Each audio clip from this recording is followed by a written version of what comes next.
Guys, so today magluluto kami ng pansit. In-order ni Mami sa TikTok. So, dahil nga, hindi ako makababa, sa kwarto lang kami ni Faye magluluto. Tuturuan ko siya magprito ng itlog. Marunong ka na? Yes. Let us see. First, on natin yung ating electric stove. Tapos, piliin natin yung function niya para sa fry. Ayan, naka-fry. Medyo bawasan natin. Masyadong mataas. Ayan. Lagyan natin ng olive oil. Konti lang. Kalat natin. It will burn me. Wala. Okay. Saka lang mag-spoil. Okay. Kaya natin mag-isip. Kaya yung mga ito ko. Ang ganda. Bisa ka iba. Putang bisa making. Hindi mo rin kasi. Hindi mo rin. Konti. No, it's 50 cents.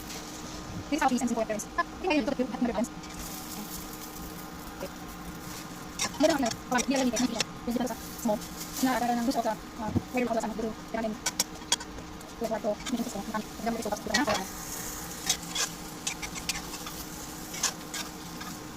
Hindi lang tanggay. Hindi lang tanggay.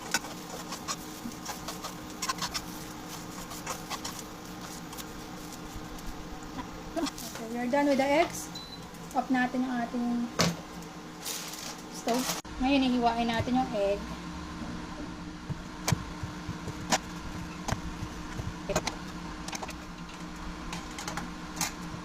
Yan na yung ating egg. Tignan natin ang lasa. Same yung egg. Ano? It tastes like scrambled eggs. Scrambled egg nga yan. Inikot ko lang. Niroll ko lang. Scrambled egg, pero niroll ko lang. Okay na? Okay, tuloy na natin yung pagluluto. Lagyan natin ulit ng konting mantika. Yung ating pansit ay lagyan lang natin ng konting bacon.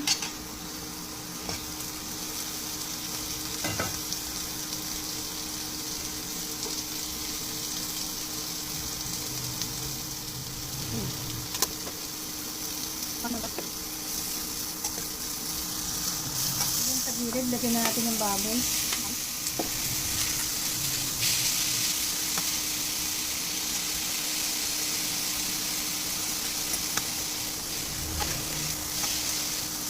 Tignan natin kung kumukulo na. At atay ng manok, yan ang nilagay natin. Diba? Pansit natin, ano to Singaporean style. Kaya, nalagyan natin ng konting tamis, honey. Yan. Na natin yung gulay. Tapos nilagay na natin yung ating pansit. Ang bilis lang matunaw ng pansit na to.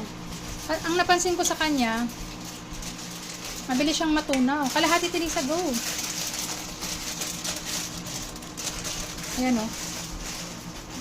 Nilagyan ko ng maraming dahon ng sibuyas yung Korean noodles natin, no? Tapos kapag naluto na yan, ilalagay natin to. Pero para manamis-namis, lagyan na natin ng honey. Lalagyan natin ng samyang. Yan. Para medyo spicy. Yan, tabigas sa ilalim.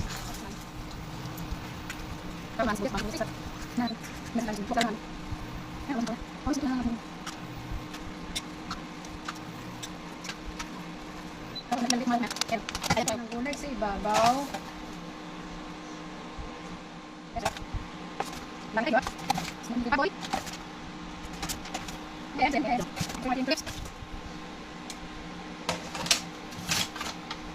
Pang 1 week.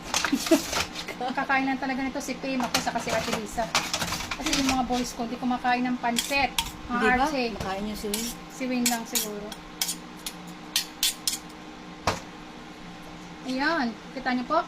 Ay, sarap ng pansit. Yan ang Korean style at Chinese style ng pansit. Natin yung niluto namin pansit sa loob ng kwarto.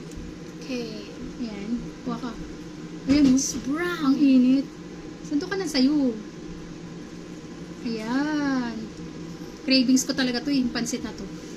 Kaya in-order ko It's sa... surprisingly long. Yeah, it's so long. Ang hirap naman itong putulin. And it's so hot. Dapat pala ginupit-gupit na yan. Tungtong ka sa upuan. Hindi ganun talaga It's siya. so chewy. What I like about this, I like the egg. Hmm. Cheesy, ano? Tastes like cheese. Cheesy seeds. Grabe na yan si Mama. Dapat tungtong ka sa upuan. Na, tapos na. Kulang pa sa inian yung pansit. Tigas pa. Dagdagan ko siguro ng ano to. Tubig.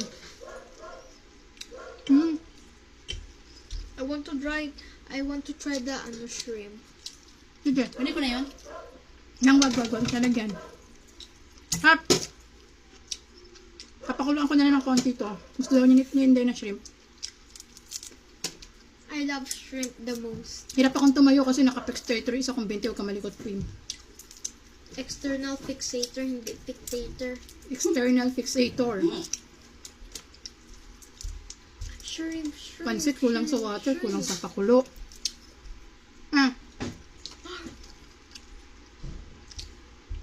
Beans. Okay, that's it. Pakulong ko ng konti. Bye-bye. Bye-bye. Bye-bye. Bye-bye. Successful na konti pang pakulo.